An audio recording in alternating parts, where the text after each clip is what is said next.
अब देखिए, अब हमने इसी थ्योरम को प्रूफ करना है। थ्योरम जिसको पिथागोरस थ्योरम भी कहते हैं, इम्पॉर्टेंट थ्योरम है। इसके स्टेटमेंट को आपने देखना होगा। सबसे पहले क्या लिख देते हैं, इसका गिवन लिख देते हैं। गिवन में हमने क्या लिखा कि हम एक ट्राइंगल ले रहे हैं। ट्राइंगल क्या है, ABC है। मैं आपके सामने इस ट्राइंगल को ड्रा भी कर देता हूं ताकि आपके सामने सब कुछ वाज़ेह हो जाए। इसको A कर देते हैं, इसको B कर देते हैं, इसको C कर देते हैं। चलो, अब ट्राइंगल के साथ मैंने लिखा कि मैंने कौन सा ट्राइंगल है लिया है, राइट लिया है। लेकिन राइट में एंगल B के ऊपर जो एंगल B है वो क्या है, 90 है। ये मैंने मेंशन भी किया। अब आपको पता होना चाहिए कि एंगल A के सामने स्मॉल a होता है और एंगल B के सामने स्मॉल b होता है और एंगल C के सामने स्मॉल c होता है। ये तो हमें पता है। यानी अगर बात की जाए BC का इक्वल वैल्यू होगी AB की वैल्यू होगी C और AC की वैल्यू क्या होगी, B होगी। ठीक हो गया। अब हमने क्या लेना है, अब हम अपने टारगेट की तरफ आते हैं। इसके बाद मैंने लिखना है टारगेट। टारगेट क्या है, फिर मैं थ्योरम को पूरा डिस्कस करूँगा कि जो हाइपोटेनियस है, राइट के सामने हाइपोटेनियस होता है, उसका स्क्वायर इक्वल करना है AC स्क्वायर और प्लस B स्क्वायर। अब मैं थ्योरम के स्टेटमेंट को डिस्कस करूँगा तो सब कुछ आपके सामने आ जाएगा। देखिए, आपने एक राइट एंगल ट्राइंगल लिया, हमने बिल्कुल लिया। The square of length of hypotenuse, hypotenuse यानी मतलब B का स्क्वायर, वो क्या कर ले, इक्वल कर दे, सम कर ले square of the length of the other two side, यानी दोनों साइड का स्क्वायर भी ले ले और सम भी ले ले। वो आपके सामने ये चीज़ हो गई। ठीक हो गया। अब हमने क्या करना है, इसी थ्योरम को क्या करना है, प्रूफ करना है। तो मैंने क्या करना है, इसमें तो कुछ कंस्ट्रक्शन करना होगा। कंस्ट्रक्शन क्या कर लेते हैं कि एक लाइन यहाँ से परपेंडिकुलर ड्रा कर देते हैं जो कि आगे साइड को D पॉइंट के ऊपर कट कर रहा है। हमने क्या कहा कि BD एक परपेंडिकुलर लाइन है जो कि AC के साथ परपेंडिकुलर होगा, मतलब यहाँ भी 90 होगा, यहाँ भी 90 होगा। अब देखिए, मान लो अब मैं क्या मान लेता हूँ कि ये साइड x हो गया, यानी CD x के बराबर आ गया। पूरा क्या है, B है, तो ये साइड कितना रह जाएगा, B माइनस एक्स, यानी AD की वैल्यू आ जाएगी B माइनस एक्स। ये आपका कंस्ट्रक्शन हो गया। अब इसको किस तरह प्रूफ करते हैं वो देखते जाइए कि मैं किस तरह इसको प्रूफ करूँगा। इस तरह करते हैं कि इधर लिखोगे स्टेटमेंट और दूसरा लिखोगे उधर रीज़न। मैं अपने सामने पिक्चर को थोड़ा सिंप्लीफाइड कर देता हूँ। कौन से ट्राइंगल का कंपैरिजन कर रहा है, ट्राइंगल ABC को ये हमने कंपैरिजन करना है नीचे वाले ट्राइंगल यानी DBC के साथ। अब आपने इन दोनों को कोशिश की कि इन दोनों को सिमिलर प्रूफ कर ले कि ये दोनों आपस में सिमिलर है। देखिए, एंगल C ऊपर वाले ट्राइंगल में भी है और नीचे वाले ट्राइंगल में भी है, तो ये दोनों में क्या आ गई, कॉमन एंगल आ गई। चलो, एक चीज़ तो क्लियर हो गई। अब नेक्स्ट देखते जाइए। नेक्स्ट हमने क्या करना है, नेक्स्ट एक और चीज़ हमने लेके आनी है। ये एंगल ए के आगे B रख दे और फिर C रख दे, यानी बात एंगल A की हो रही है।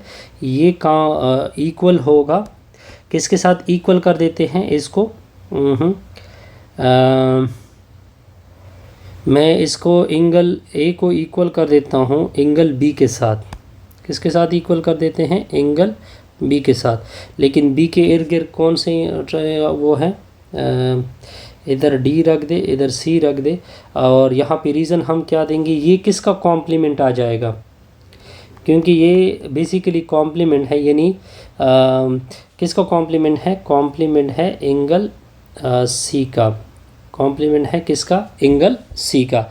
अच्छा, ये चीज़ ओके हो गई। अब नेक्स्ट हम क्या करेंगे, नेक्स्ट यहाँ पे मैं एक और चीज़ कर लेता हूँ। नेक्स्ट हमने क्या करना है कि B और D भी आपस में इक्वल है। एंगल B, हाँ बिल्कुल, बड़े ट्राइंगल में ये एंगल और दूसरे में क्या एंगल इक्वल हो जाएगी, छोटे ट्राइंगल में देखिए ये और ये आपस में इक्वल है, क्योंकि दोनों के ऊपर क्या बन रही है, 90 बन रही है ना। यानी एंगल B इधर लिखोगी ए बी सी, कॉन्ग्रुएंट होगा एंगल डी, इधर लिखोगी बी और सी, दोनों के ऊपर क्या बन रही है, 90 बन रही है। तो दोनों ट्राइंगल, तीन एंगल जब इक्वल होंगे तो ट्राइंगल क्या हो गए, सिमिलर हो गए। सिमिलर की ये सिंबल है ट्राइंगल डी बी सी के साथ, क्योंकि ट्राइंगल आपस में, क्योंकि ट्रिपल ए के मुताबिक जब तीनों एंगल आपस में इक्वल हो तो ट्राइंगल आपस में क्या होते हैं, सिमिलर होते हैं। जब ट्राइंगल सिमिलर होते हैं तो आपको याद होना चाहिए पिछले यूनिट से कि इसको मैं इससे डिवाइड कर सकता हूँ, यानी b बाई ए का रिज़ल्ट इक्वल होगा a बाई किसके साथ, a बाई x के साथ। इसको मैं डिवाइड कर सकता हूँ, ये आपको पता होना चाहिए पिछले एक्सरसाइज वो से थ्योरम से, b बाई एक्स के साथ। क्यों, क्योंकि ट्राइंगल क्या है, triangle A B C similar हो चुका है ट्राइंगल डी बी सी के साथ। अब यहाँ पे देखिए, इधर मल्टीप्लाइड उधर मल्टीप्लाइड, तो ए स्क्वायर का रिज़ल्ट हो जाएगा बी एक्स। यहाँ पे हमने क्या की है, क्रॉस मल्टीप्लिकेशन की है। ठीक हो गया। अब नेक्स्ट दो ट्राइंगल लेते हैं, एक ट्राइंगल ए बी सी लेते हैं, फिर कंपैरिजन किसका कर लेते हैं, अब ऊपर वाले ट्राइंगल के साथ। मैं आपको दिखा भी देता हूँ। ठीक हो गया। अब क्या करते हैं, इन दोनों, इनको और बड़े ट्राइंगल को क्या करते हैं, कंपैरिजन करते हैं। सेम प्रोसीजर होगा जो कि ऊपर कर चुके हैं, ट्राइंगल ए डी बी के साथ। अब देखते जाइए, एक एंगल तो दोनों में कॉमन हो गई, यानी एंगल ए कॉन्ग्रुएंट होगा एंगल ए के साथ, क्योंकि ये कॉमन एंगल आ गई। क्या हो गई, कॉमन एंगल आ गई। अब देखिए, इसी ट्राइंगल, बड़े ट्राइंगल में बी और ऊपर में डी क्या है, इक्वल है, यानी एंगल बी, इधर लिखोगी बी सी, ये बड़े ट्राइंगल की बात हो गई। और फिर डी ऊपर वाले ट्राइंगल की बात होगी, ऊपर हो जाएगा डी बी, क्योंकि दोनों के ऊपर क्या बन रही है, 90 बन रही है। ठीक हो गया। और तीसरा क्या हो जाएगा, शाबाश, तीसरा क्या हो जाएगा, तीसरे को भी साथ साथ देखते हैं। सी, यानी यहाँ पे अगर आप देखें, बड़े ट्रायंगल में ये सी, ठीक होगा, ये कॉन्ग्रुएंट होगी किसके साथ, कॉन्ग्रुएंट हो जाएगी बी के साथ। ठीक हो गया, किसके साथ कॉन्ग्रुएंट हो जाएगी, बी के साथ, यानी सॉरी, ये सी, अब ये ट्रायंगल बड़े की बात हो रही है, वो कॉन्ग्रुएंट हो जाएगी छोटी की बात हो जाएगी तो बी हो जाएगा। इधर रखोगे ए और उधर डी रखोगे, क्योंकि ये कॉम्प्लीमेंट हो गई, किसकी कॉम्प्लीमेंट हो गई, एंगल नंबर ए की अब बात होगी। तो अब ये दो ट्राइंगल भी आपस में क्या होंगे, triangle A B C similar होगा ट्राइंगल ए डी बी के साथ, क्योंकि तीनों एंगल आप कॉन्ग्रुएंट कर चुके हैं, तीनों एंगल आप क्या कर चुके हैं, कॉन्ग्रुएंट। अब कॉन्ग्रुएंट ट्राइंगल के मुताबिक क्या करेंगे कि बी माइनस एक्स, यानी बी को अगर मैं डिवाइड करूँगा, बी को बड़े ट्राइंगल में बी डिवाइडेड बाई सी, ठीक है, और C divided by B minus X, ये आपस में क्या हो जाएंगे, इक्वल, यानी इक्वल हो जाएंगे। बी बाई सी कॉन्ग्रुएंट हो जाएगा, क्या कॉन्ग्रुएंट हो जाएगा, बी माइनस एक्स के नीचे क्या होगा, बी हो जाएगा, क्योंकि ट्राइंगल सिमिलर हो चुके हैं, ट्राइंगल सिमिलर है ट्राइंगल ए डी बी के साथ। अब क्रॉस मल्टीप्लिकेशन करोगे, शाबाश, तो क्रॉस मल्टीप्लिकेशन करोगे तो क्या हो जाएगा सर, बी का square equal to C into B minus X होगा।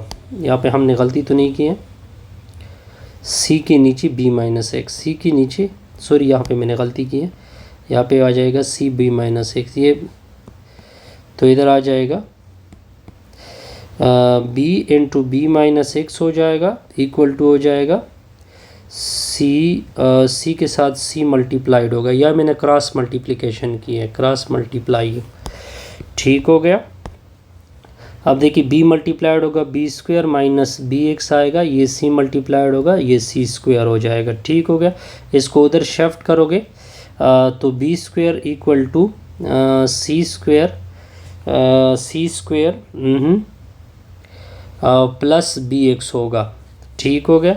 अब देखिए ये बी एक्स का रिज़ल्ट किसी के साथ इक्वल था, ऊपर आप देख सकते हैं बी एक्स का रिज़ल्ट था ए स्क्वायर की इक्वल था। अगर आप देख सकते हैं तो B square equal to C square plus B X की जगह हमने क्या पुट किया, हमने बी एक्स की जगह ए स्क्वायर पुट किया।